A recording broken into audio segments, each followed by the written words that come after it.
Hey, this is Matthew Harvey here, the 12 o'clock siren recording live at the 903 Broadband Studios on the southeast side of the downtown Leonard Square. On my left hand is James Tagalong Hartley. It's been a while since you messed it up, so I was waiting for it. Yep, 2 episodes. 2 episodes. We're back again. We are. It's Girl Scout cookie season. Is it? Yep. I heard they changed the one of the cookies' names due to I don't know, some sort of issue. No, I don't know. Maybe samosas? Samoans? Samoans, yeah. Maybe. Yeah. Anyway. That's why I brought it up. Anywho, we're back in the studio, and we've got a special guest, somebody that I met up here at the Leonard Square, did some work for me, the co-founder of the Fabrication Yard in Dallas, Texas, Eder of the ExVandals. There he is. Hey, how's it going, everybody? Peace, Planet Rock. Doing good. How are you, sir? I'm alive, I'm well. I'm able to talk to you guys and communicate as best as I can. So that's a start, right? Yes, sir. Thanks for taking time out to talk to us. Once again, Eder is the one of the co-founders of the Fabrication Yard, which is basically an open space to do art, paint art, a few blocks in Dallas. Would you call that a collective? Is that a collective? I don't even know what that means. It's become a collective, right? Okay. It didn't start out that way, but slowly, surely, it became a collective of us getting together and painting the spot. Cool. Well, I found Ed through the Fabrication Yard Facebook page. I was looking to have a piece done in the back of the building here, and just called the number on it. And I said, "Do you do graffiti?" He was like, "Yeah." I've been known to, he said. Yeah, he said, "Yeah, what kind are you looking for?" I was like, "Nothing illegal. I'm looking for some, just a personal piece on a little alleyway." And he took care of it real quick, did a good job. So that's how I got in contact with him, and we're happy to have you, and want to talk about what you've done there in Dallas, and want to get a little baseline of how you got into the scene and the art scene, and what influenced you to do it. Yeah, before you jump in there, we were kind of chopping it up before the show, and you were talking about your experience in New York and like hip hop culture and graffiti culture and stuff. So I'm really interested to see how you got your start. That's kind of interesting to us here. No, definitely. I'm ready for whatever you got to ask. Throw it my way. Well, let's start with how did you start? Where are you from? Where did you grow up, and what got you into it? Hempstead, Long Island is the route for me. Around the way when I was a kid, it was all around me to begin with. I didn't think anything out of the normal, right? Graffiti everywhere. I'd walk outside, play schoolyard, look across the street. There's just graffiti everywhere. So that's primarily how it began visually. Physically, I was breaking as a kid. 92 was my start with breakdancing.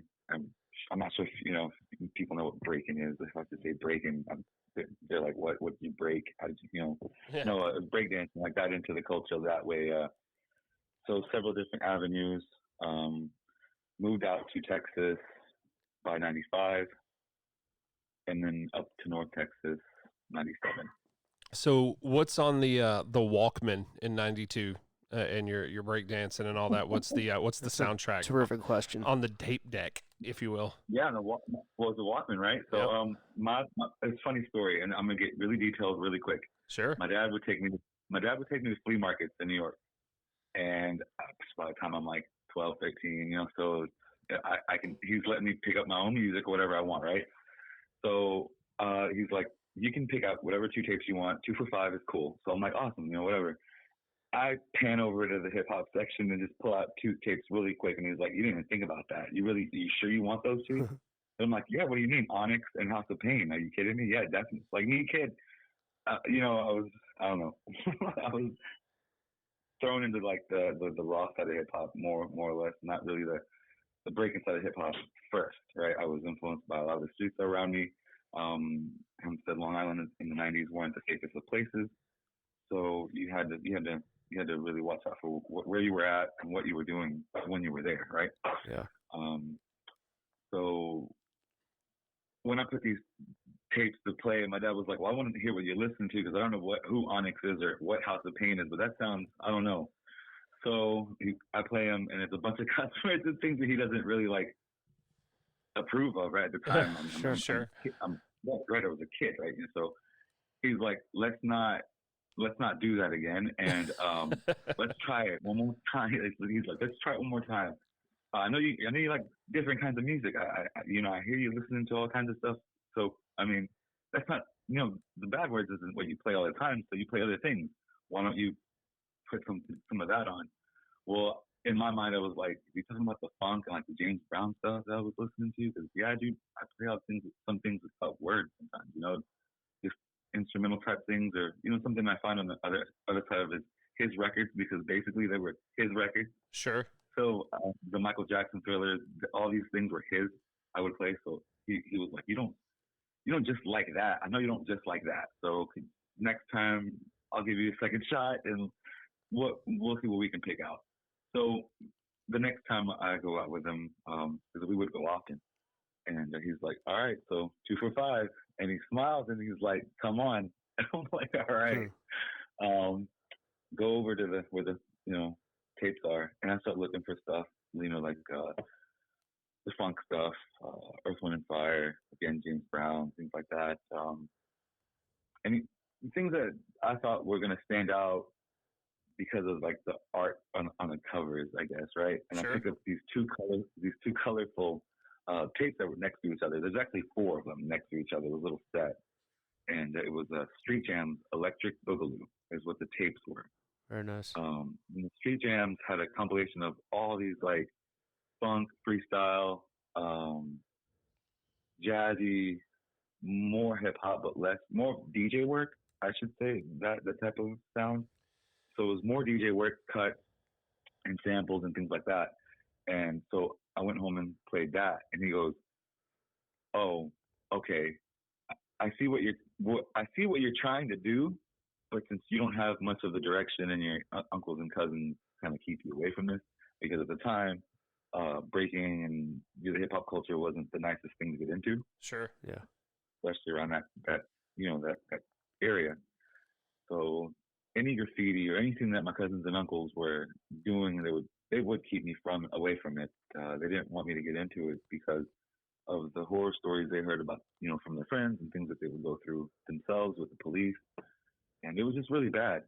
So yeah, the style of music that I chose really, really pushed me forward. And later in my life, I kind of got caught another wind of music, because at one point there wasn't any place for b-boys. It was all like Cash Money Records and No Limit Records stuff everywhere. So where's there room for breakdancing there? There wasn't at all. So I gravitated towards the rave scene, and that's a whole different can of worms. But I picked up this sound called jungle and drum and bass, and man, it saved my life. It got me out of so much trouble. Nice. I've heard some crazy stories about some of the raves up in New York and the area.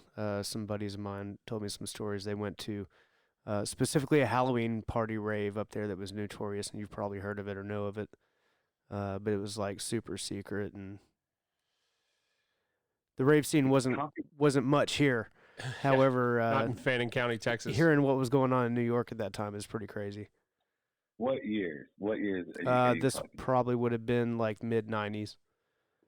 Mid-90s, okay. 94, 95. That would be like Decibel, Ridgely Theater era. Possibly, yeah. I don't know though, man.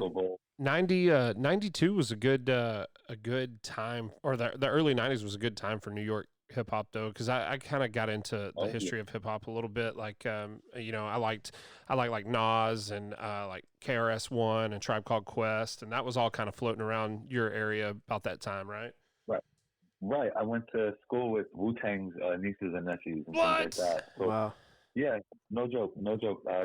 Long Island, Staten Island, literally, there. And so I would hear about my uncles and such and such they're about to release some things, and they're getting picked up, and they're about to do all kinds of cool things with MTV, and it was pretty cool at the time to hear these things. Yeah. I wasn't connected like that because to me, and to this very day, I feel like that's more of a televised version of. Okay, so like for example, all of the real heads gave respect to some people in the Grammys, but not everybody deserved to sit in the seat. If that Sure. makes any sense. Sure. Yeah, so it's kind of like that for me. Even back then, I was kind of like I wasn't really okay. So okay, how about this? I feel bad for doing this, but as a child, as an 8 and 9-year-old, I'd make fun of Biz Markie because I thought his rhymes were whack. Yeah. Yeah. It's all right. And I would make fun of my older brother because like, dude, you're listening to mainstream whack shit, or stuff, like. And so I was like, why are you into that?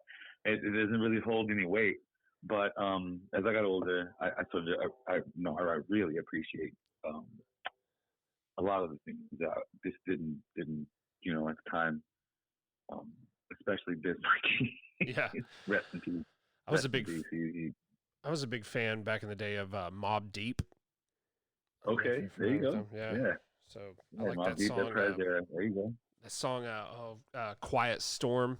I like that. Like, anyway. Yeah. So I was a big fan of that era. Yeah. So what was your experience breaking at that point, and where are you doing that at? Mainly in Houston. When I got to Houston, Okay. it was a culture shock. Super big culture shock. Because, to be honest with you, things that we saw in New York and stuff like that, we just saw them. There was no, there wasn't much of labels and things like that are now. People were just living at the time, so there wasn't like I'm going to go to this competition or this. And there were reunions and there were parties and things like that we could go to, but still our parents wouldn't let that happen because it was so dangerous. So they moved us to Houston, which I guess they thought it was going to be safer, but it was just surprise. Yeah, it was just as dangerous. It was just a bit more of a Cali influence, a bit more gang related. I mean, like straight up Dickies and Cortez shoes, Nike shoes, But the haircuts were wild, and it was straight up Cholo land all over. And there was a church next to where we lived called, I don't remember the church name, but the apartments we lived at were Gentry House apartments, and they were off of Beverly Hill Boulevard, I believe is what it was. And we would go there every Tuesday, and every Tuesday they have a youth ministry. And we walked up to the windows one time, my brother and I, my younger brother, and we kind of like peeked through the windows, and we could see that they were breaking inside the gym. So Nice. we were like, "Whoa, what? Are you serious? Houston? Really? Really?" So we're like, "All right, well, we know this is what we know these kids. They were cool. Like if we start breaking with them, they're gonna be like, okay, cool. These kids are cool." So it was kind of like that. We walked in, and the people, the older people that were, I guess, running the gym, they were like, "Yeah, it's cool if you can break. It's all right. Is it okay if we have because we have they were called life lesson classes, where life lesson courses, a course they had is life lessons. I don't know, but they talked about like Jesus and things like that, and it was a positive direction for a bunch of kids from not the best of neighborhoods, right? You know what I mean, like ghetto areas and things like that, right? So they would let us break for 2 hours if we would do the youth ministry for an hour. Basically what it was youth ministry, right?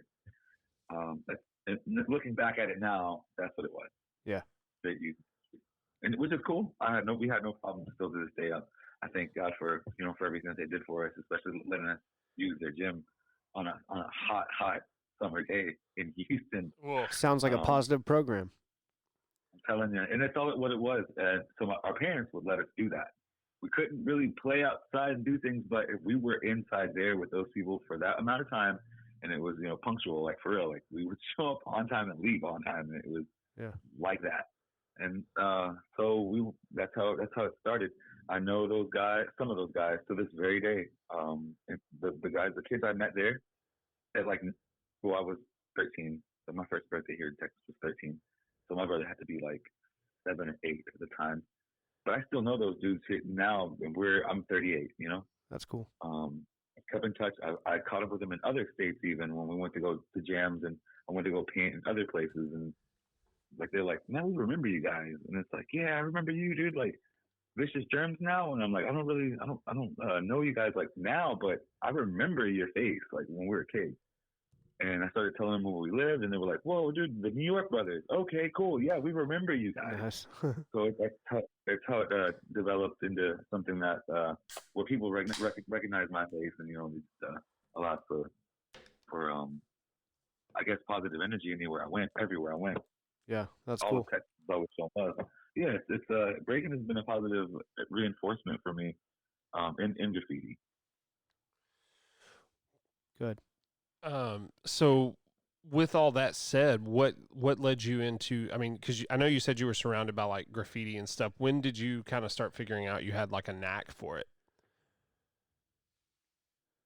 I picked up a can out of my dad's shed area at 9 years old, and because it was all over, I thought it was okay to write Sure. anywhere. Yeah. So I mean, I didn't hesitate to write on the side of my house. That was the beginning and the end of me touching a spray can. Right. Yeah. My dad. Lots of stories out there like that. Yeah, he lost it. He went off on me. It was nuts. But yeah, I didn't touch a can until I was about 14, mid age, because I went to a Dollar General, and Dollar General sold Painter's Touch. And I mean, like, at $1, I think it was $1.60 something. I don't remember. It was no more than $2 a can, and I could pick up like, 4 of these pistachios, and and then a couple of these dollar black, like, transparents, and then work with it in a ditch. And I didn't have to tell anybody. No one had to know. It was like that. So anytime my pops would be like, here's some money, you've been good, or here, you burn this cash, or you guys want to go watch a movie or things like that, I would just save up my money and go buy like dollar cans from around the corner in Irving. At the time, I was living in Irving. I wasn't living in Houston anymore. I moved up to North Texas, Irving, Texas, in '97. What was the culture like coming from Houston to the Dallas Metroplex?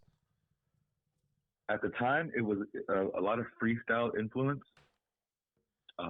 They had places like kid clubs, like Creations, and anything like that, like Venice Beach. I'm not sure if you Yeah, heard of I these remember places. that. Right. I never went, but I remember all the girls going to it back in junior high. Yeah. Or high school, something like that. Yeah.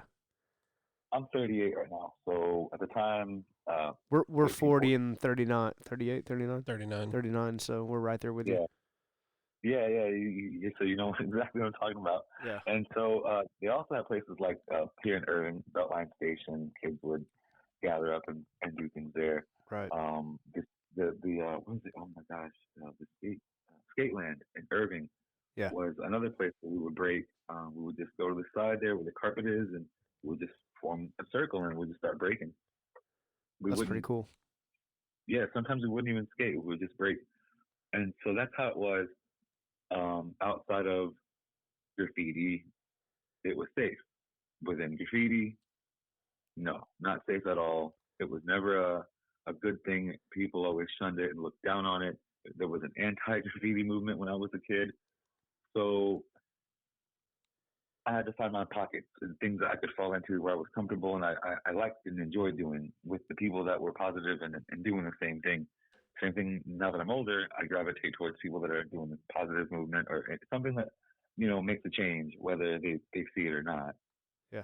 So, but early on, the way I saw the scene it was kind of spare. It was not too many people doing it. I didn't meet many that were really actually like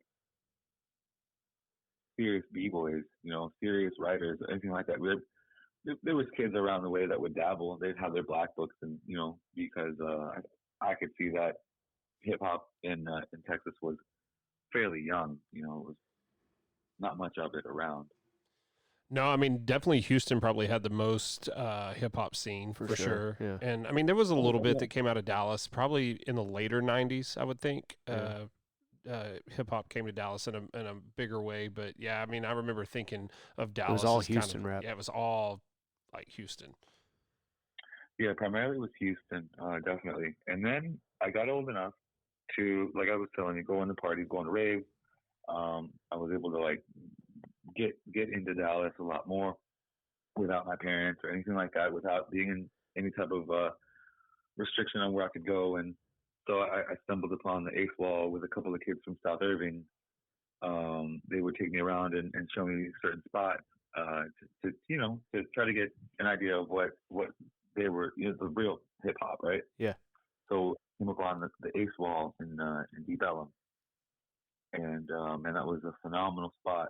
It was beautiful. It was like a miniature, very very small. It was the size of a parking lot, a very small parking lot at that, where you could paint, you could rock and productions, and it wasn't necessarily like the Fabrication Yard where you can just walk up and just start painting. It had to be done right. You had to go to the right people, which would be the owner of the sushi spot, which is next to it. I believe they still own that lot, but I'm not sure if they sold it or what, because I see so much going on there now. It's so different. Yeah, I was down in Deep But Ellum last weekend, and man, it's kind of thriving again. It went through a little in the mid 2000s. It went through a little kind of a downturn, but it seems to be coming back. good deal. I'm glad to hear that too. I was hearing a lot of shootings and things, and it's just not good. Not what I'm used to down there. Right. Although there have been shootings, yeah, it's sad to hear, but that makes me feel good. That gives me hope, and I'm glad that it's going back to what it used to be. Yeah, absolutely. On a level. So It's good. I'm sorry, go ahead. No, I was just gonna say it's just nice to have a spot like Deep Ellum where you can work on your craft, or you're able to advance on a level of creativity that most people don't have the eye for, or most people don't have the time for. Even they may have the eye for it, but they just don't have that time. But creative spots like Deep Ellum and the Fabrication Yard now, I'm super grateful that Yeah. So we have a start. Go ahead. that was my question. Give us an overview of the Fabrication Yard, what it is, and what it is to people that want to go there, and what you guys provide. Okay. That's that's more of a long answer than what I have. That what it isn't. It isn't an event spot, right? Okay. It's not an event spot, and that's definitely not what it is. You can't go there and throw parties and start burning things. That's not what it is. Yep. What it is, the Fabrication Yard is one of the most amazing places in North Texas, I believe, because it allows for all four elements of hip hop to come and just become one. Not just hip hop. I mean, I've seen people crochet things under the fence, like and to me that's cool. Like, it doesn't have to be aerosol. I mean, I don't know everybody, and maybe you have medical issues where you really want to paint with aerosol, but you can't. So the next best thing is to crochet or sculpt something. To me, that's awesome. Yeah. Do it. Have fun. I mean, as long as it can be controlled in a manner to where it doesn't create trash and make it to where it, adds to the pollution around the area. I think it's a creative thing, a structured thing to do. The Fabrication Yard also, it does so much. It gives people a place to work, like photographers, videographers. It allows for the youth to get away from certain negative things that they're exposed to, because becoming a product of your environment is a very big thing. And so if you have an outlet like the Fabrication Yard, you don't have to necessarily you're not held down by all the negative aspects of the environment, right? Yeah. So the Fabrication Yard allows. I mean, I'm telling you, it does so much. It means so much. It is so much to Dallas, even if at this point, within the 10 years that we've been doing this, nobody gets to see it. Did you say 10 years? Well, it's been open for like over 10 years. Oh wow. But the Will Paint Day is what I'm thinking about, the jam that goes on there yearly. and we'll get into that also. I'm sure within the interview here. Yep.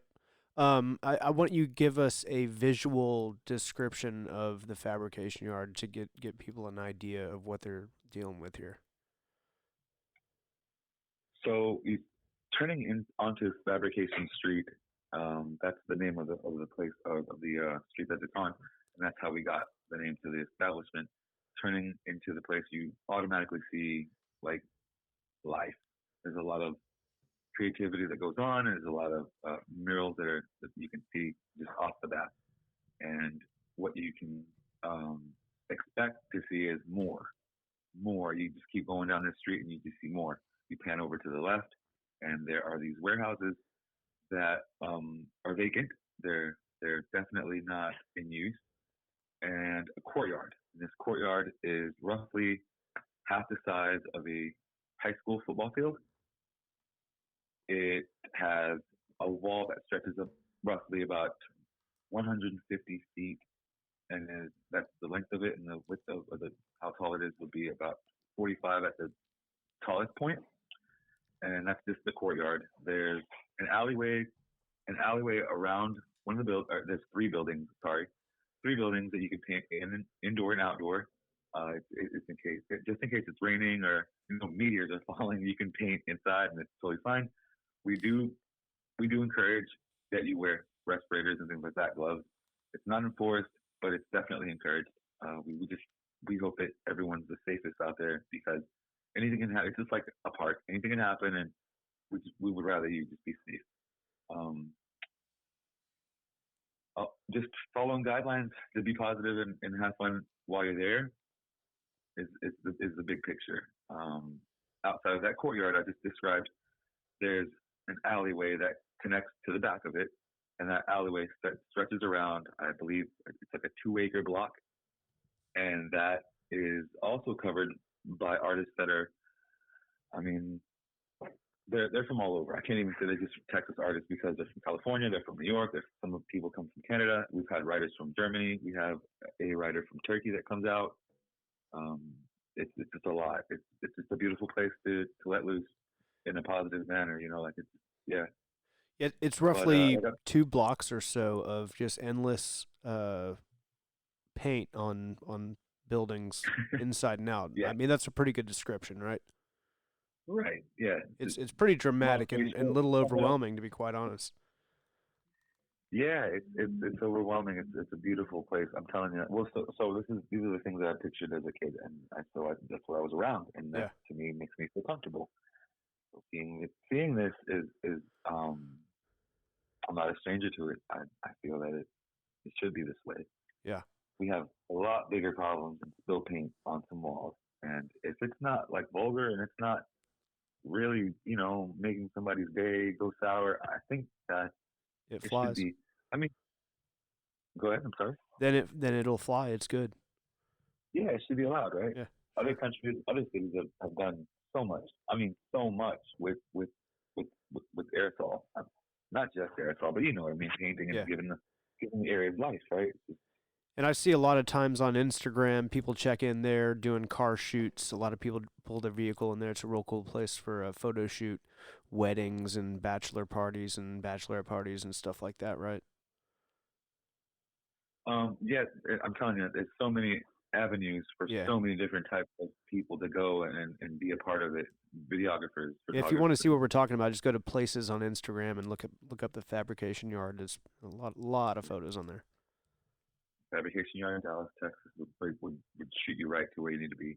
Yeah. Carmi, the one thing that I'm telling you, it's been so crazy throughout the years. People burning things, people burning parts of it down, people having huge illegal parties there where some folks are found unresponsive. Oh no. And that's not cool, because it was not approved. No one approved that. That was not right. That's not okay to do. Yeah.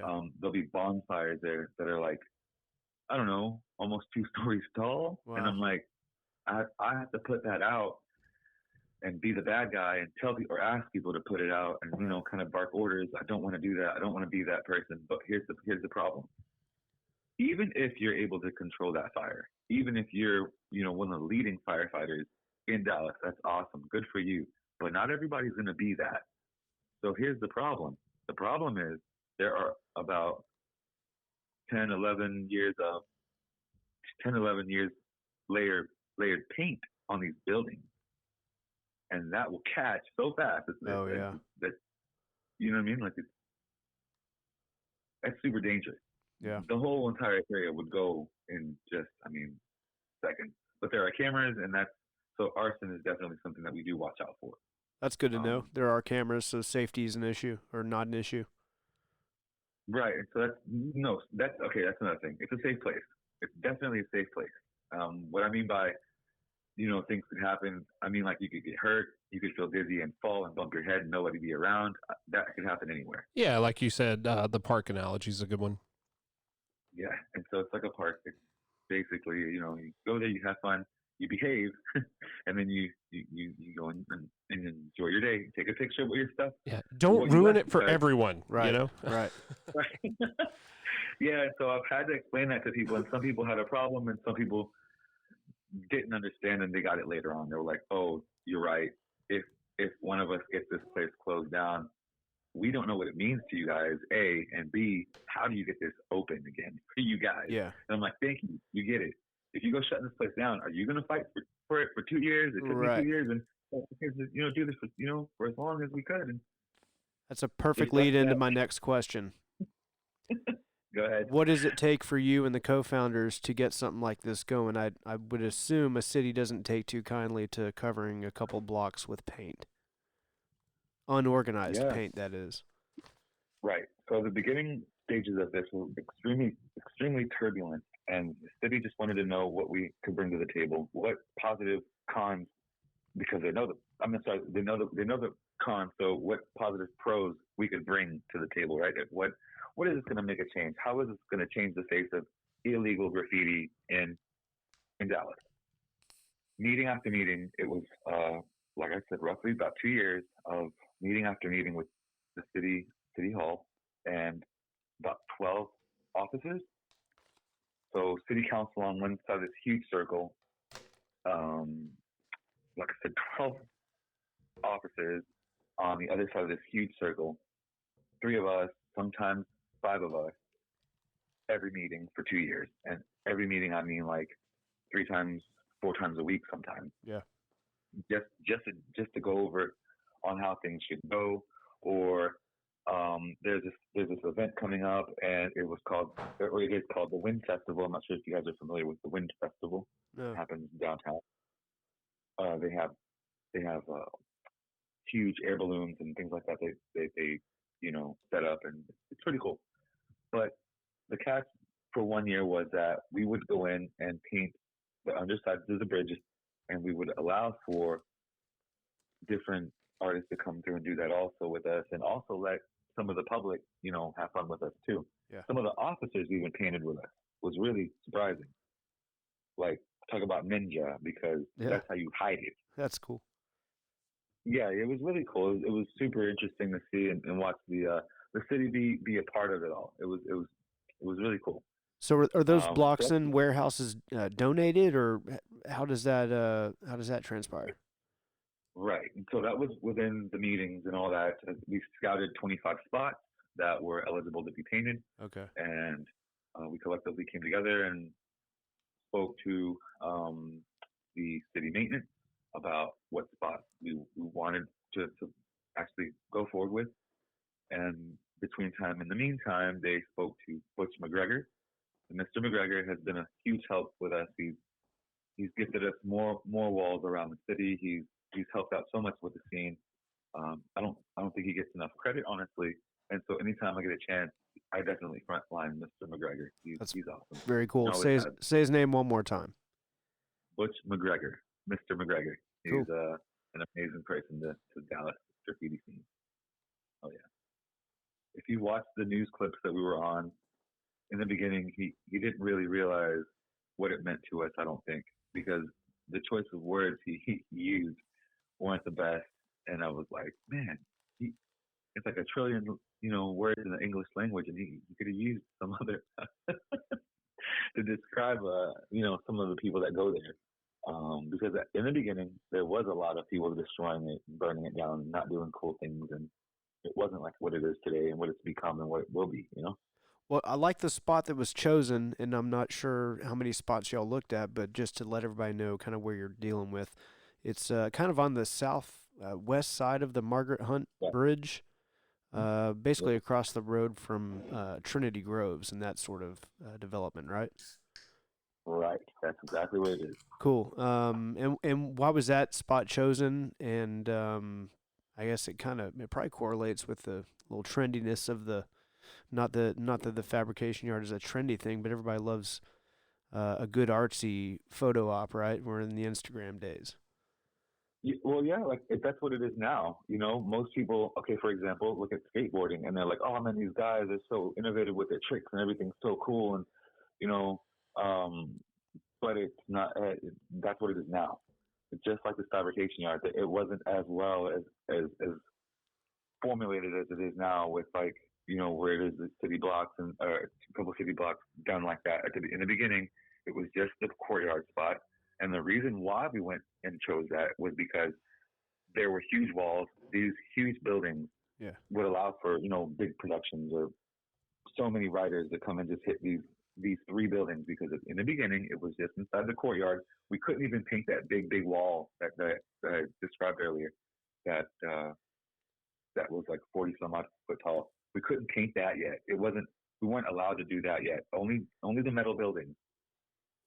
So little by little, people started to, paint a little mosquito bite on places that they shouldn't. And so I explained to Mr. McGregor, I was like, this is what we're talking about. And we told you that it was going to start to leak in other places.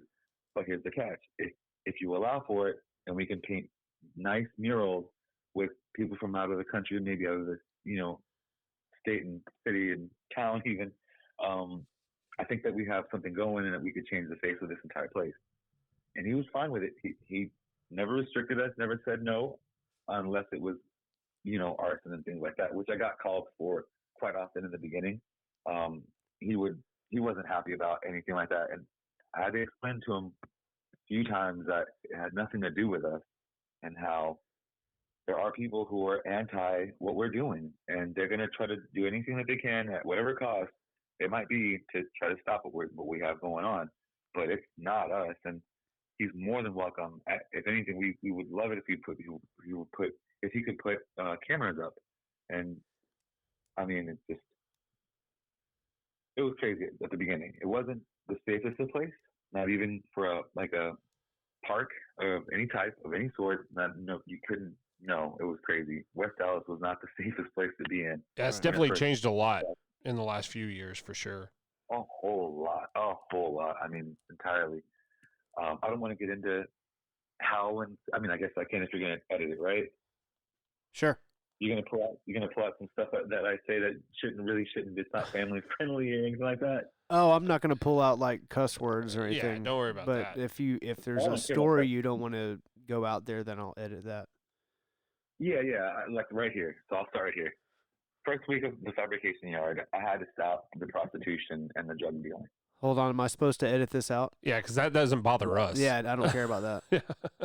Okay. If it doesn't bother you, I mean, hey, if it's I like a good story. If it's and I a think our listeners factual, do too. yeah, I mean, if it's a factual, what was happening at the time, that's Yeah. okay. Oh, yeah. Yeah, definitely. So you had to put a kibosh on the old prostitution Sex game. Yeah, the oldest trade, if you will. Yeah. Yeah, it was nuts. So, like I said, it wasn't the safest of places at first in the beginning, and I had to stop people working in illegal ways, to keep it rated G. Man, you're no fun, dude.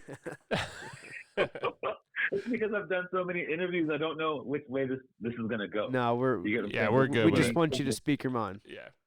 Yeah, well, the kids may be listening, so I don't know. I mean, outside of graffiti, I do use my blinkers. Yeah, sure. No, you're doing good. Thanks we appreciate the consideration, though. Definitely. Well, okay, so I had to stop the prostitution and the drug dealing, like drugs, not weed, man. Yeah. Yeah, you're talking like methamphetamine like and people who are killing cocaine for and their stuff, substance. yeah, heroin. Yeah, things that would potentially end your life within the first to second use. Experience, Definitely. yeah. more of the harder stuff, and so I had to direct that somewhere else. And I was like, hey, this isn't what it used to be. It's going to change now. There are a lot more families that are going to come through here, and this is not acceptable. And I had to kind of shoot people away and tell them to stop. Did you ever feel like you put yourself in a compromising situation? Definitely. From the second that I signed the paper, letting them, have my freedom, basically, I felt that way. Right. Because I thought I was in the jam of, I just signed word for word that would not do illegal graffiti ever again in Dallas, Texas. Yeah. I literally signed the dotted line and wrote my name in legible, standard letters, like non-script. It was print, straight print letters. And we did want to disclaim that we are not promoting illegal graffiti by any means, you nor us. Yeah, and so that was something that I had to really I had to think about a lot. Yeah, I bet. Sitting there in front of, I was sweating bullets whenever I had to read that and read it again and again and again. No joke. I was like, is that what I'm really reading? Yeah, I was like, am I ready for this? Am I really going to stop doing illegal graffiti? Yeah. They didn't give me a time slot for it. It was in front of them then and there. They didn't. Right. You didn't have. Yeah. There was no heads up. Man.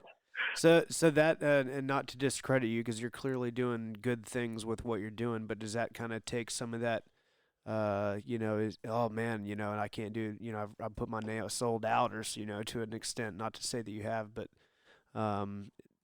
there's a little bit of that edginess that may have been lost or something. That's kind of what you got to think about, huh? Okay, and that's the double-edged sword, right? Yeah. To be quite frank, it opened up so many doors and then slammed many others. Really? Yeah. Oh yeah. Yeah. Some of the writers didn't or wouldn't approach me because of my validity, I guess, right?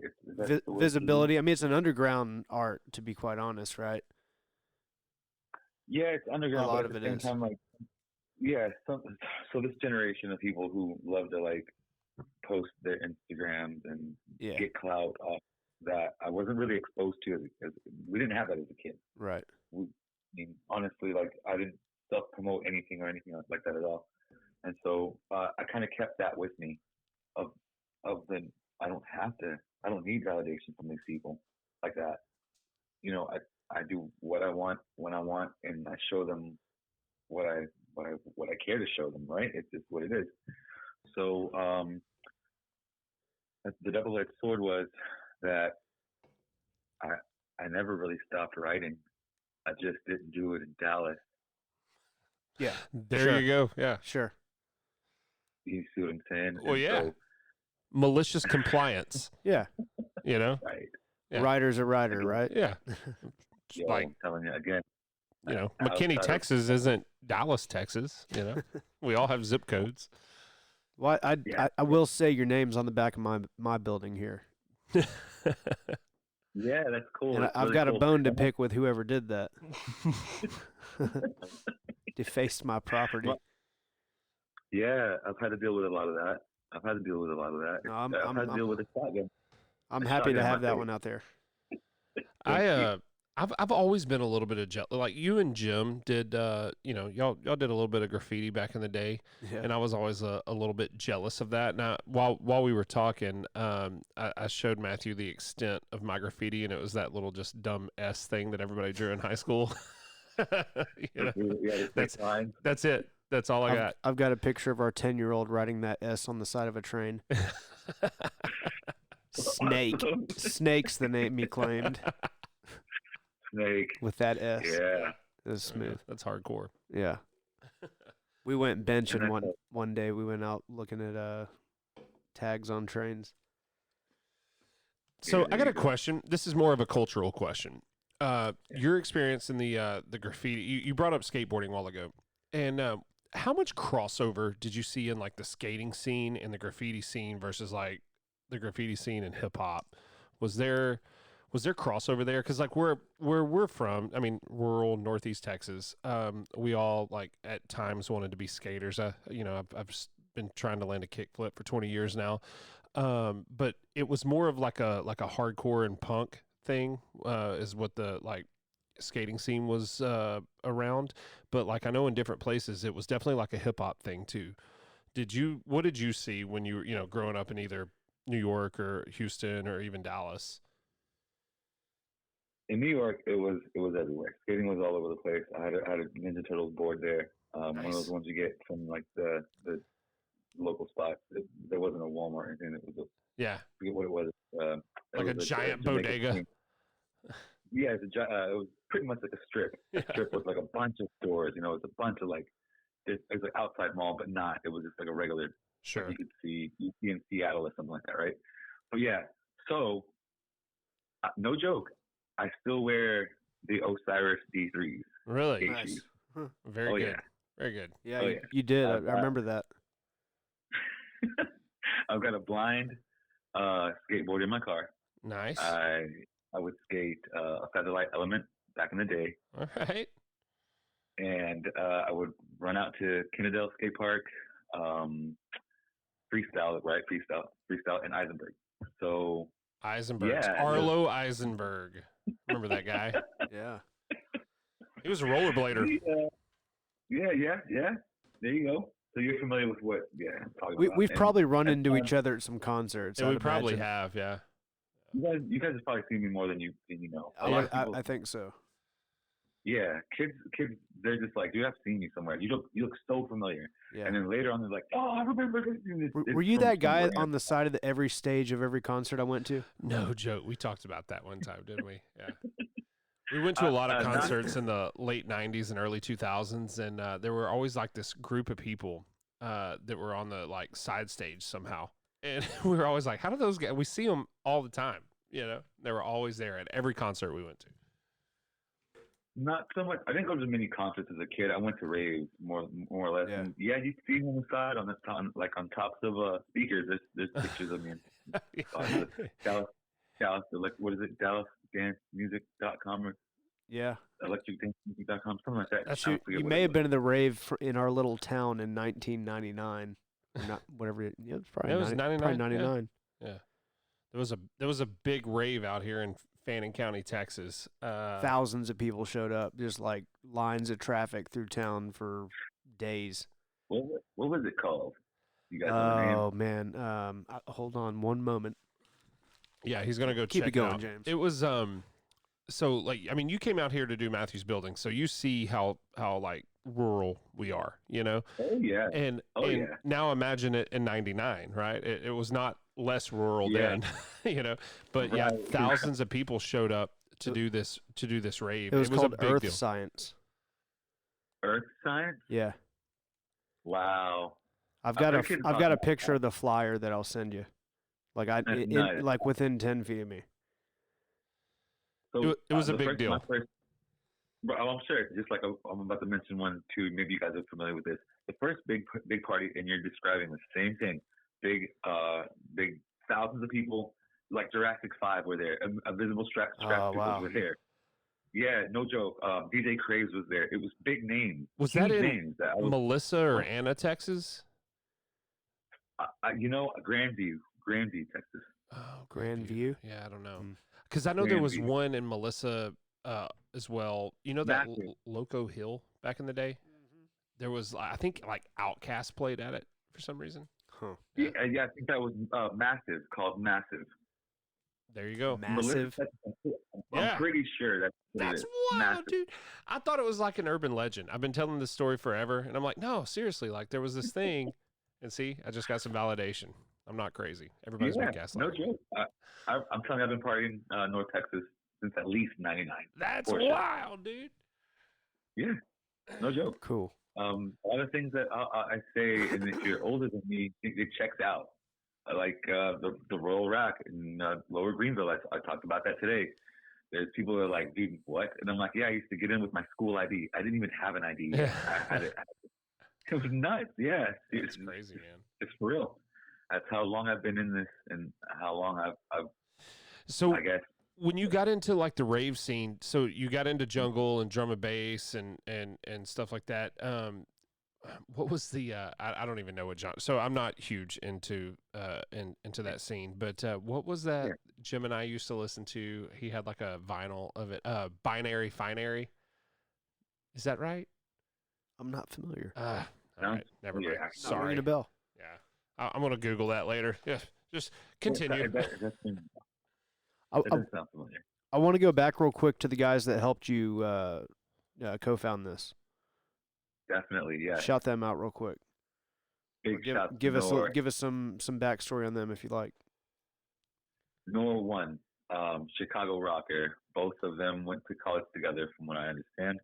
And Avoid is he's out of the country, but I'm not sure what part of Texas he's from, honestly. So I don't want to butcher his area or anything like that.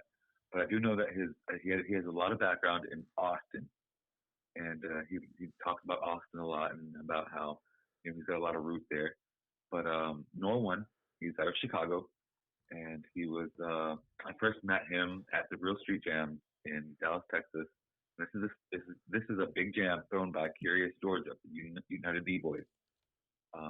That's where I came across him, and a little after that, he introduced me to Avoid, and both of them had a crew going that were called Painted Fam. And Painted Fam was something that they had a group, they wanted to take further and do together and things like that.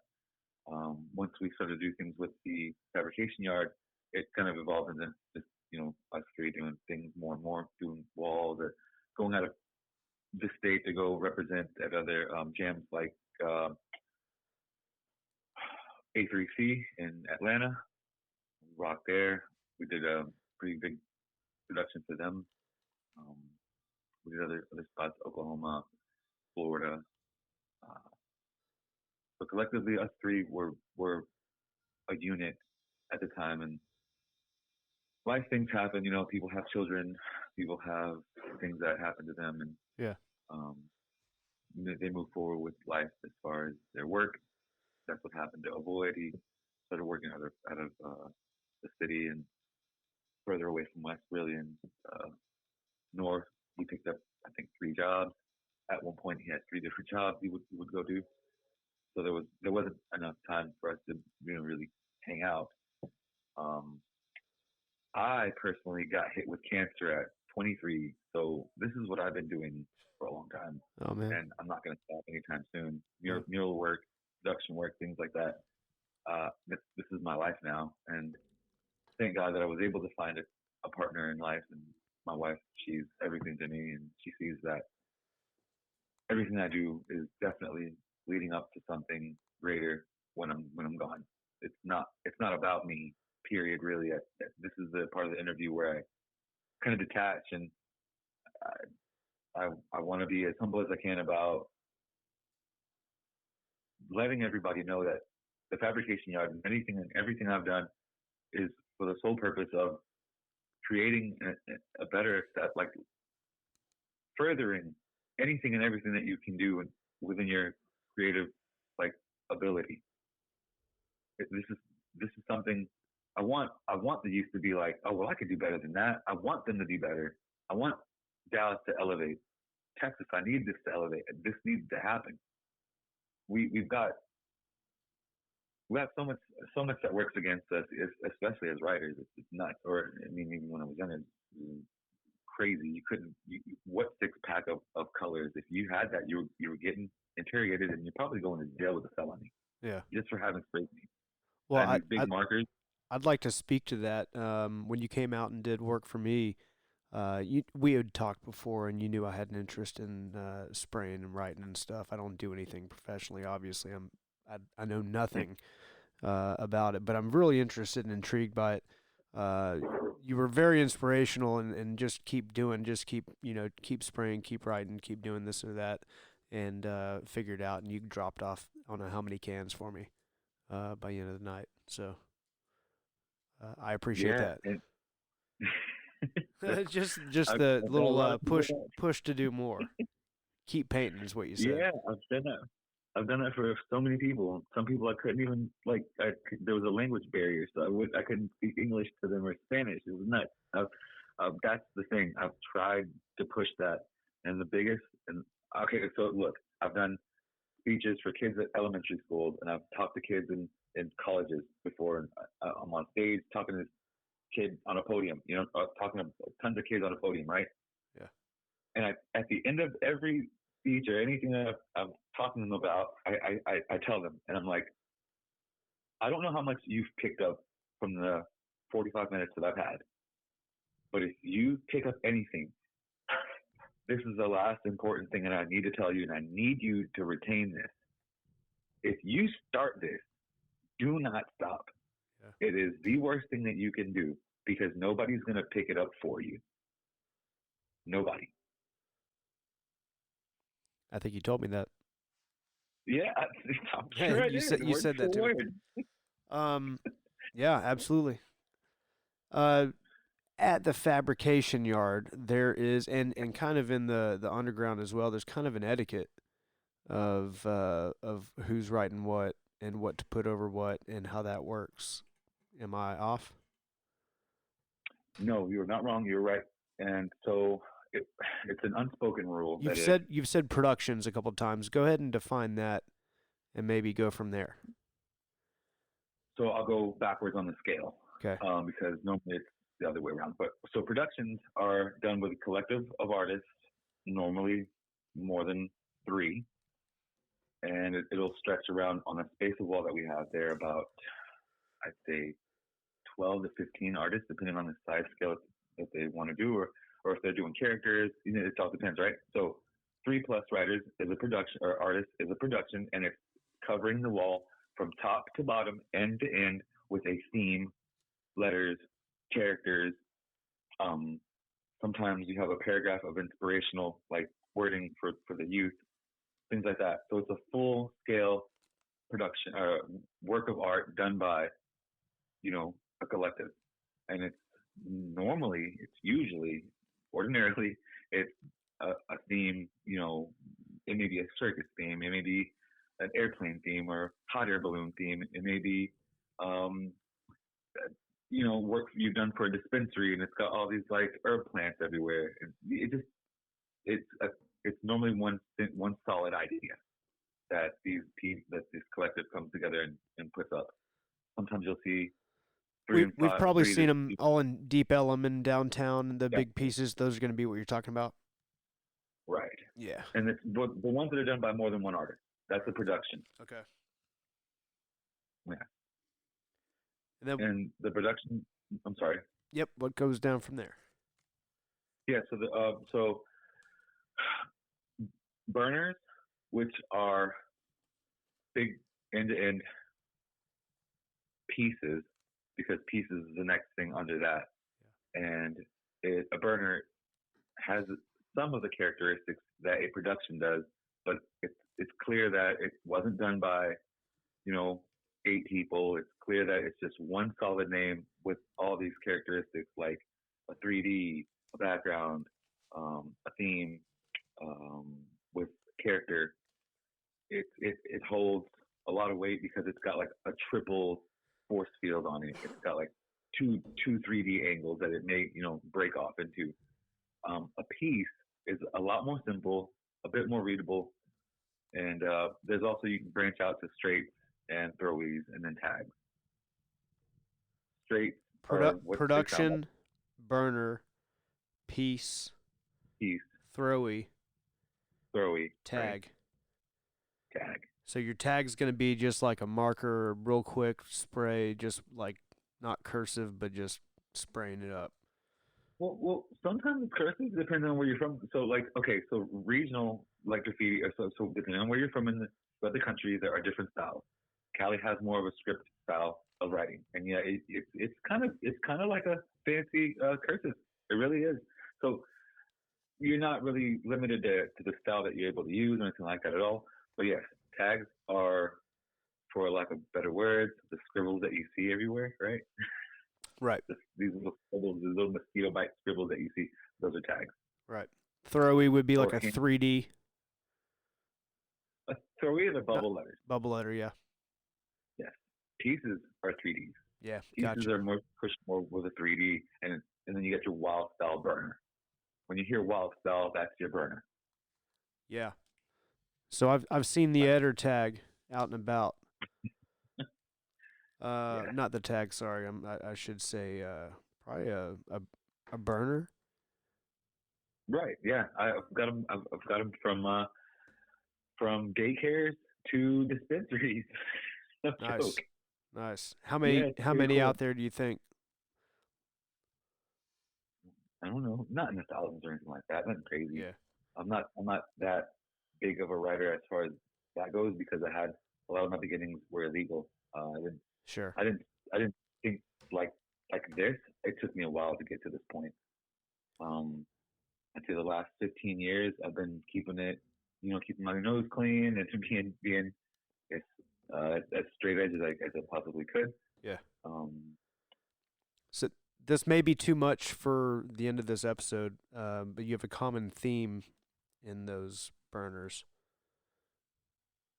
yeah, and so that's also, I mean,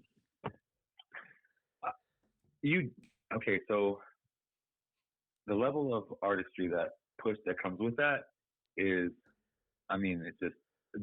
Are you familiar with who Mad C is? Mad C? Mad C, MADC, No, sir. like letter C. It's letter C. She is phenomenal.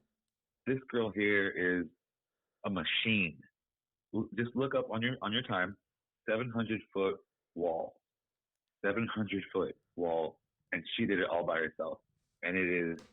I bring up Mad C because I also want to give a shed of light a bit on the female writers.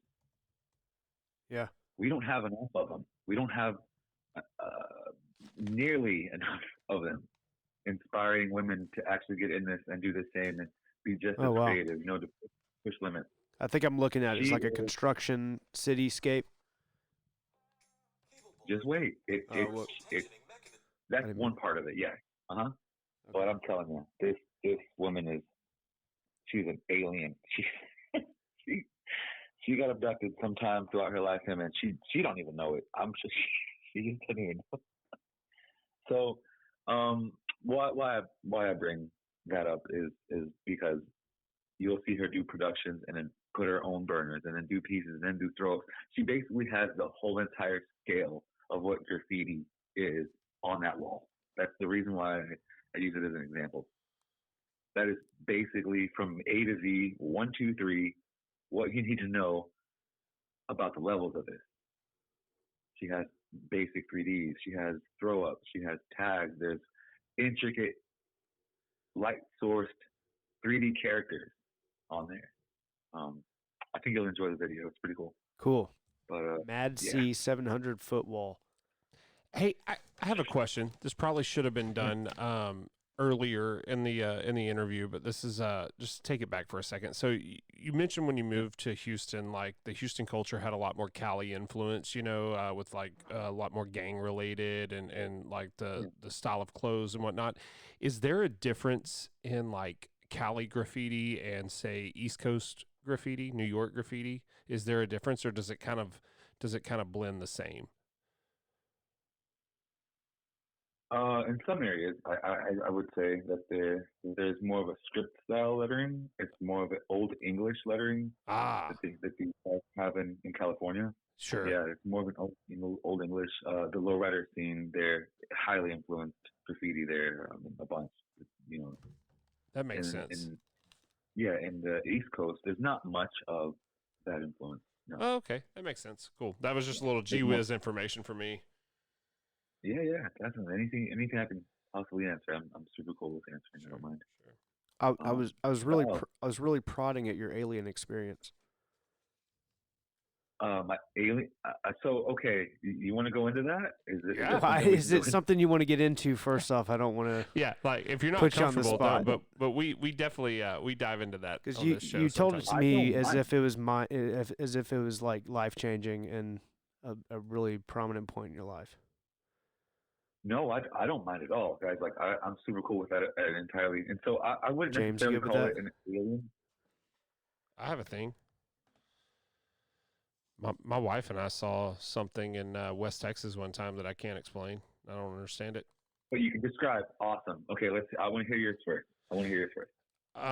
Well, it was more of a flash, less of a craft. But it was we were way out in the middle of nowhere in West Texas, driving home from like a family Christmas event back to a hotel we were staying at, but it was very rural where we were at. And we're just driving along. It's like, say, 1 a.m., I would say. And the world lit up like an atomic bomb for about a millisecond. And we don't know what that was. Like, Wow. I mean, it was wild. And it was in the kind of the infancy of this was a long time ago. It was kind of the infancy of the internet. And I Googled some stuff, and there were other people that had saw it. But I'm talking about horizon to horizon for like a millisecond. It was like it was daytime. Wow. Yeah, I don't know. Strange. Anyway, I've had some others like stuff, but I could kind of like ascribe it to something else. But that's the one thing I don't know. Unexplainable. Yeah, it's like totally unexplainable. Not military testing. I have no idea. Like, like, I mean, it was like the daylight. perfect place for it too, West Texas. Daylight for 1 second. Wow. Boom. Nice. Yeah. What you got, Eder? Yeah. So what I went through, I wouldn't consider it an alien experience because what I saw wasn't what you would normally describe, or what I've heard to be described as an alien with the big bulgy eyes and the short and huge head or anything like that. I think that's commonly called the Greys. Right, the Greys are from Zeta Reticuli or whatever you want to say they're from. So yeah, I've heard so much. I'm telling you, especially after my experience. So this was what happened. I was called by a friend, and he's like, "Hey, what's up? You want to play some video games? We would do this often." And I'm like, "Yeah, I'm down. I got a big test tomorrow, so I can't smoke. I'd rather not. I want to be as clear-headed as I can for this test tomorrow, so I'm not cool with smoking, but I'll smoke with you Friday." And he's like, "Well, I'm gonna smoke, so you don't have to, but I'm going to." And I'm like, "Cool, all right, well, I'm coming right over. Bring my video game to his apartment. Meets me at the door. He's like, "Hey, man, like, stuff is going on in the house. It's kind of loud in there. I don't really want to smoke around them. So you want to go to this two-seater bench by the laundromat over here. This is Irving, Texas, on 6th Street at Hidden Village Apartments. That's the location. The time was about 9 o'clock. So it's mid-fall. Leaves everywhere. We're sitting at the two-seater bench, and he's kind of telling me about, family issues and things that he's going through and, things like that while he's trying to roll this joint, right? So all of a sudden, because I'm messing with the grass, or I'm just listening to him talk to me. And all of a sudden, he nudges my right shoulder. Naturally, I go to look at him, right? You pan over to the person that touches you, you know what I'm saying? Just, what's up? So he goes, no, look in front of, he whispers, he says, look in front of us, look. I look over to where this tree was in front of us, about 15 yards in front of us. Yeah. And there was a gnome. Oh, there right. was a little elf, pointed hat, little clothes. It looked like he skinned a dog to get his shirt and pants. It looked like he skinned a schnauzer dog. I can even tell you how detailed, I can go into detail of what kind of dog. Oddly specific. Yeah. Seriously, it's so crazy. It was nuts. Curled and pointed brown shoes. Had a little instrument in his hand. We couldn't tell what it was, but he like knocked at the tree or hit the tree or did something to the tree. Walked right in. Our eyes, my eyes and his eyes could not get any wider. I mean, we were like, what? What was that? Like, we were freaking out. It was so crazy.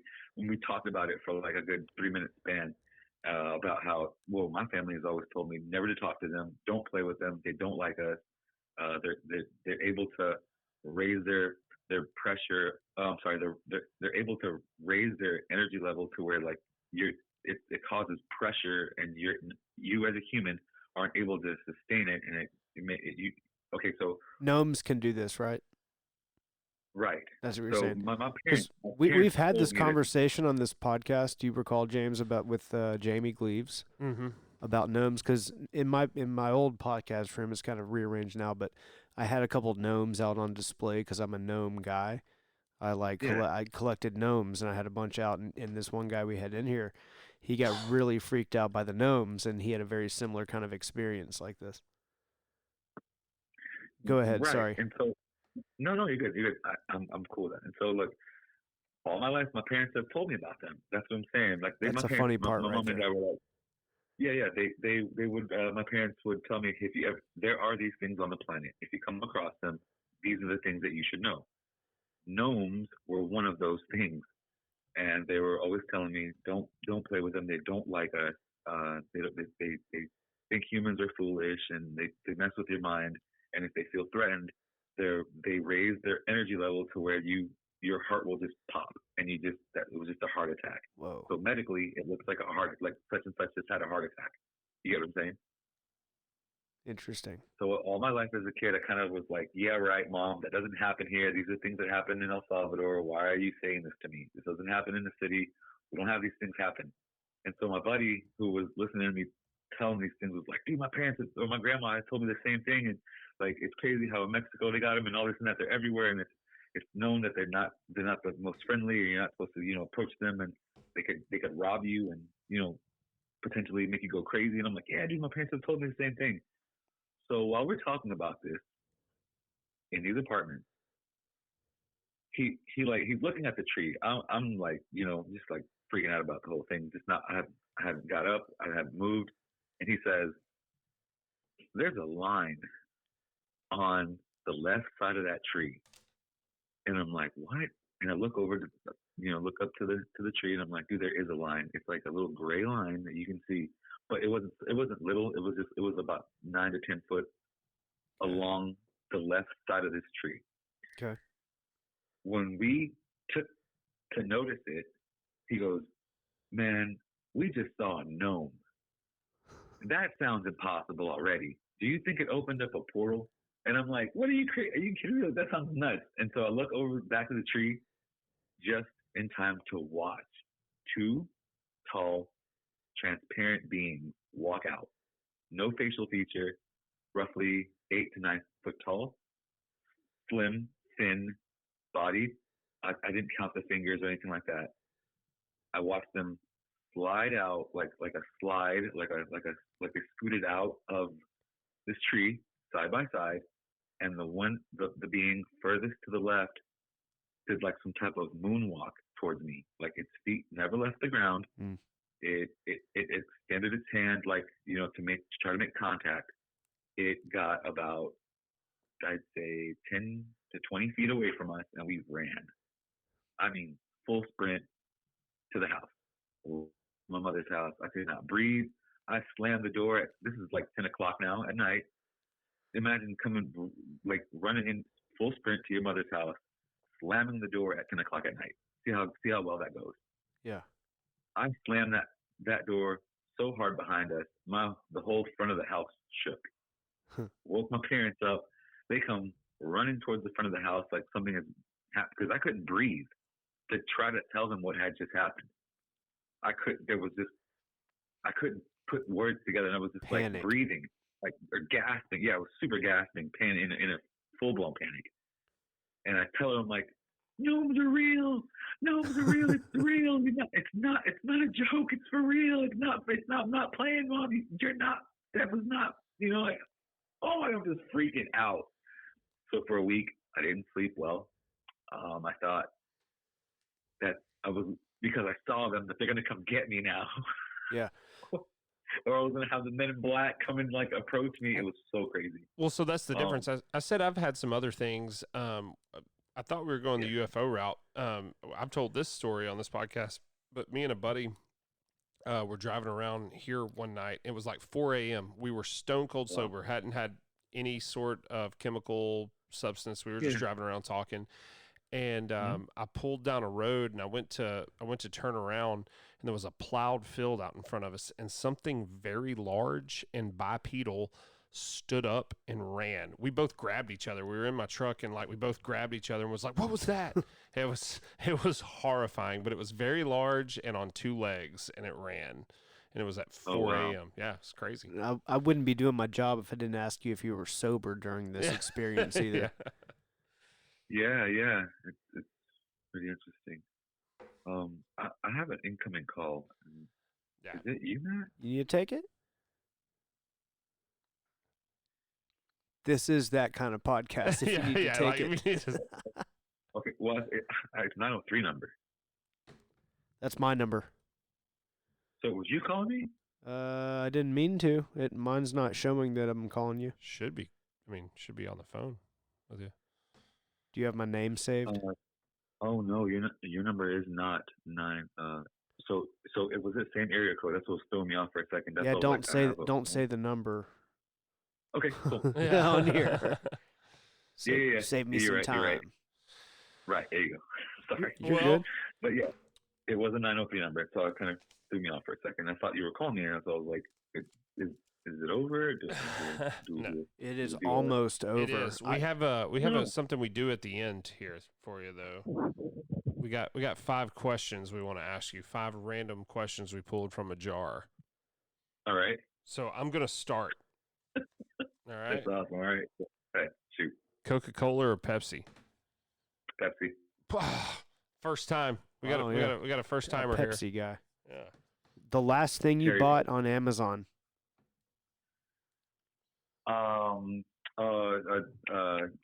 Zelda, the bundle pack, the Switch Zelda pack. Oh, nice. Yeah. That's solid. What pack? Zelda. Oh, Yeah. Cool. Zelda, Zelda bundle pack. All right. So, like, if we plugged your iPhone in right now to like my CarPlay, what album, song, or artist or whatever, what's playing right now? What would automatically?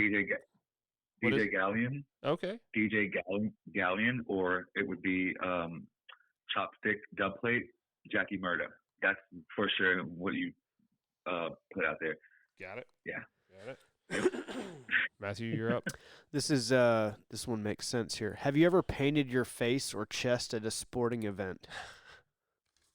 No, I haven't. I have not done that yet. I haven't done that. Not yet. No. Color me shocked. Yeah. All right. Last question. I know a guy. Last question. Who is the most famous person you've ever met? Oh, okay. This is kind of crazy because I've met a couple. Cool Herc. I've smoked with Redman and Meth Man. Oh, dude, that's cool. I saw them once. Yeah, they're cool. I got to meet Sergeant Slaughter. Sergeant Slaughter? Sergeant Slaughter. Nice. Yeah, for real. Oh my gosh. Yeah, that was childhood superstar that I just, he called me a maggot, and I was so cool with it. Who's that? So, okay. A maggot. Oh, nice. Yeah. He called me a maggot, and I was like, can I have another? You know, it's like, that's so cool, yeah. But I recently just talked to John Redcorn from King of the Hill. Wow. His name is Jonathan Joss. Yeah. Oh, wow. How's that work? It was so cool. So I also got to meet the second generation Lucy and Charlie Brown from the Charlie Brown series and the whole circuit.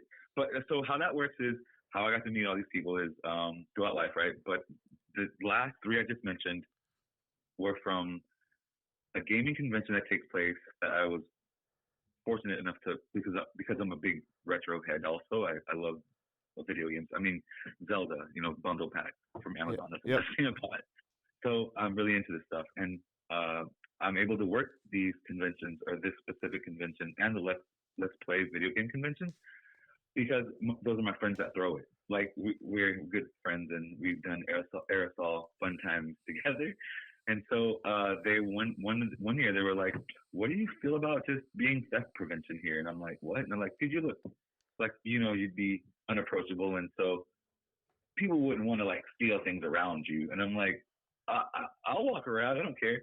So little by little, one of my buddies that works for the convention was like, dude, we know you're into so much more. We don't want you to just walk around being theft prevention. That's kind of sucky. So can you get some b-boys? And I'm like, stat. I got pulled up 2 break dances instantly, and then was like, yo, we got you set up for the next convention if you want to come do some moves, and it's really good pay, and you get taken care of once everything's provided. Boom. So then the next convention, he was like, is that all you got? Because I know you do like, you paint. And I'm like, yeah, but where are you going to paint here? And so he pulled me over to the side one day on a meeting and was like, I want you to do the stickers that you do for graffiti, but have it to where it's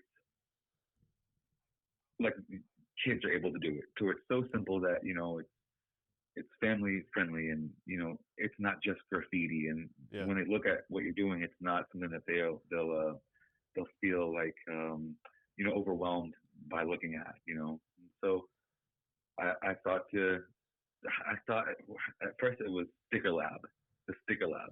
And so we called it that. So there was a actual booth now that I would sit at, and I would interact with all the kids, parents, anybody would want to walk up and make a sticker of any kind, Super Mario sticker, like any kind of sticker that they would want to draw up, or if they wanted to color in the outlines that I had already drawn up, they could do that. And, it was something for the crowd to interact with, right? Well, one day he's like, hey, we're going to have special guests here, like the voice characters from Dragon Ball Z are going to be here, Majin Buu and people like that, Bulma, people, if you guys are familiar with Dragon Ball Z. And so I was like, oh, crazy, this is like a Comic-Con also? He's like, yeah, kind of, sort of. So he started to spout out names that I was really interested in meeting, and I have a couple that I'm waiting to meet in the next year, so I don't want to put them out. So that's how that happens for me. I get to meet those in that circuit that way. That's cool. But getting to meet Cool Herc and Lee from Beat Street. I'm not sure if you guys are familiar with the movie Beat Street. Negative. No. Like the hip hop side of things, that's a whole different ballgame. Right. I've gotten to meet Yellow Man, Prince, Empress Sativa, just several people within hip hop that I would never ever be able to like shake hands with if it wasn't for this. Like King 157 actually got to sit down in my living room and fell asleep while we were all talking like we are now, stories and just just giving each other some type of insight on who we are. But he fell asleep while we were all talking about, it's so cool. That's crazy. Yeah, it's nuts. Hip hop has really gifted me the ability to branch out and, like I was saying earlier, tap into so many different avenues. I mean, because of how I present myself and how I conduct myself, or how I'm able to like communicate with using. I don't think I've used the cuss word yet, right? I mean, so, and it's natural to me. I don't need that. James said one. And then you self-corrected. Right. And so I'm like, I think I said the S word, and I was like, dang. But I mean, it was probably because I was so hyped on what I was talking about. Yeah. Anyway, yeah, you got excited. So, it happens. Yeah. So like when people look at me and they see me outside, or I guess within graffiti, they look at me and I'm painting, they probably think of the run-of-the-mill graffiti writer who's probably not the most approachable person, right? Yeah. But when they talk to me and they get to like how I project my ideas, or how I'm like telling the story, or how I articulate some words, it's like they kind of, oh wow, this is not what I thought it was. And so I've got a ton of friends that are from craziest walks of life you would never believe. No, my main takeaway was you were all about the art. You're all about sharing that art and hoping people will do it and pick it up, enjoy it, experience it. If they're interested, they give it a shot, and like you said, keep doing it. Keep doing it. You do gigs, so I mean, you're available for any sort of mural, whatever art project that anybody might have on a wall or something, right? Yeah, anything, any type of establishment or just like a workplace you got. I've done barbecue shops. I've done oh my gosh, I just did an RV that's gonna travel to California, and it's Grateful Dead theme, the Grateful Dead Bears, Jay Garcia on one side, and things like that. So much. I'm definitely open for commissions, and Yep. it's no job too small. No Yep. job too small. I will do whatever. Birthday parties, anything that I think that would inspire somebody else. Plug me in. Yeah. Like I said earlier, from daycare centers to dispensaries, no joke. High schools, elementary schools, middle schools, I cover all that. And most of the time, no joke, for real, if it's for a school, buy the paint and just give me a tip. I don't ever have a set price for schools. Listen to that. That's cool. That's Yeah, and that's I a good just finished, opportunity there. You just got to let them put your tag on their wall, right? Well, no. So okay, but that's the thing. I'm open to what the idea is. Even like if they want the mascot or they want the school logo done. Yeah. In the gymnasium, if they want that done, perfectly fine. As long as I can put my name at the bottom. Right. Oh yeah. That's just it. Yeah, I think that's That's totally fair, dude. fair. That's artist claim right there. Bob Ross did it. Absolutely. That's right. Right? If Bob So, Ross did it, then you can do it. I guarantee Well, that. happy little Oh, mistake there. I looked up that man right now to this day. I have a chia pet. You know what a chia pet is? Oh yeah. Bob Ross. Yeah. Yeah, I got a Bob Ross chia pet. Do I and know what a chia pet is? I take We're care of also children of the '90s. Yes. Don't worry about it. it. Yeah, super kids of the '90s. Yeah. I watched Clarissa Explains It All, and I saw the first episode of South Park. There you go, Yes, man. sir. Awesome. No joke. I was also influenced with a lot of other stuff too, but I've always told myself this, and I'm going to stay till I'm dead. I love to be from New York. Love to visit. Do I want to repeat the same mistakes? No. Of I course. want to further. Want to get somewhere. I want to achieve a level to where I'm pushing a positive light for somebody who may be in one of the darkest corners in their life, Yeah. and that's kind of what I've done. I've become somebody that I needed as a child. Well, that's There you go. awesome. There you go. It's all about growth, man. We have no choice. At one point, I mean, it's like, well, you want to keep pushing, Grow or stagnate, man. yeah. Well, Ed, For real. we appreciate you coming on here, and we appreciate what you've done for the city of Dallas, for art, for everything down there, and you got a cool gig going. I've been there. I've enjoyed it. Y'all have Go Paint Days, so I'd urge everybody that is listening to go check out the Fabrication Yard's Facebook page and go check out one of the days. It's a lot of fun. We went down there a few months ago, had a good time. Definitely. Awesome, man. We'll let you go, man. We appreciate your time. I will be hollering at you. Stay on the phone here, and we'll finish this up. No problem. Matthew and James, I also want to thank you guys for having me on here and taking the time to do this. It really means a lot. This does so much, and because you got me on the recording like this, you've immortalized me, and that means more than I could ever pay you for. Exactly. Seriously. It's out there forever on the internet. It's on the internets, man. Yeah. Thanks, bud. Stay on the line, and I'll talk to you. No problem.